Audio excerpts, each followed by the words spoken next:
Hello.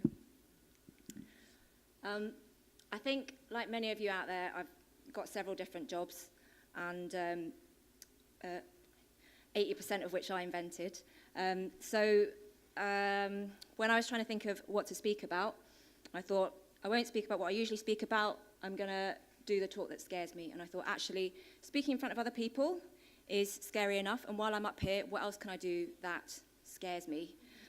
Rowan actually emailed me yesterday to say, could you speak tomorrow? So that's pretty terrifying in itself. And I was thinking about actually, you know, fear, and I suppose at one end is just mild embarrassment. And as a child, I was completely mortified by my middle name, and I still actually can't really say it out loud. It's like just far too cringeworthy for me. And yeah, and I'm also kind of embarrassed about selfies as well. Yeah, I think that's probably quite... I've been better in the last month, maybe, have I? But, you know, there are people out there like Kirkland who do it, like, loads better than me, so I don't think I really need to bother with that too much. But if we think about real fears, phobias, I'm absolutely terrified of chickens, which I think is perfectly reasonable. And I was terrified of the usual stuff as a child as well, like, you know, monsters under the bed, my mum and dad getting divorced. Maybe they weren't even my real mum and dad. Maybe I was adopted. And then later on, the other fears of, you know, fear of rejection, fear of failure, fear of not knowing the right answer. But then 5.5 years ago, I got the opportunity to prove to myself that I didn't have to be a total wuss forever. What happened was the birth of my second daughter. And that's how she came out. I knew she was coming that way. This slide was intended for a larger screen, but you are supposed to concentrate. Hopefully you all know that babies are supposed to come out head first, right? And it didn't happen for me that day, but I managed to do it. And you can imagine, after that experience, I felt pretty fucking invincible, basically. And yeah, I just had this completely different attitude to fear, and anything that I was scared of, I just had to do it. And it's not that I didn't feel scared anymore. I definitely did feel scared about things, but instead of running away from them, I felt utterly compelled to go at them head on. So for example, at the age of 35, I learned that I decided that I would finally learn to swim.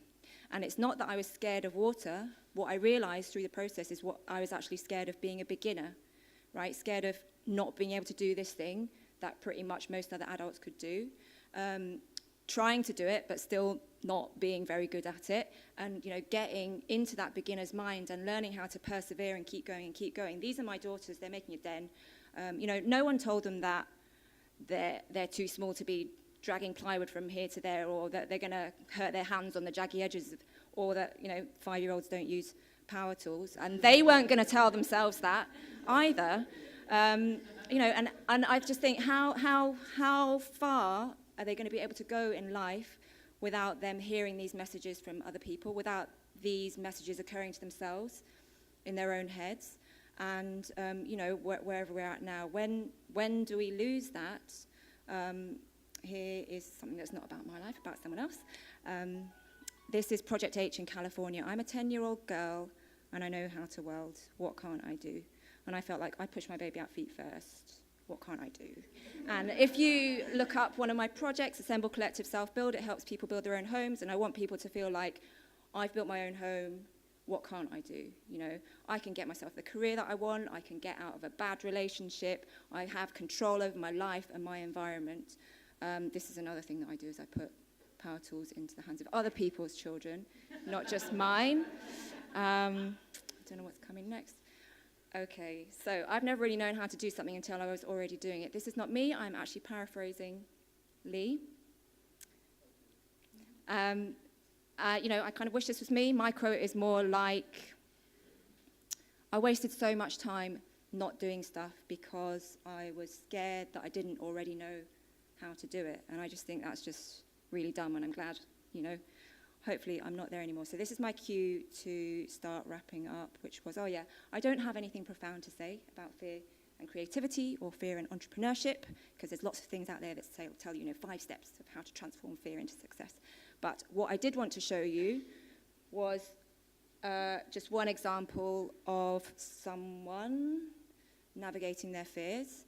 And I also have to confess that at short notice, I've had to recycle this talk. And I did this in Dundee last month. I hope there's no overlap here. And what I did was I played music in public for the first time. And when I was doing it, I was thinking, the next time I play music in public, I won't have the excuse that it's my first time. So I'm about to play music in public for the second time.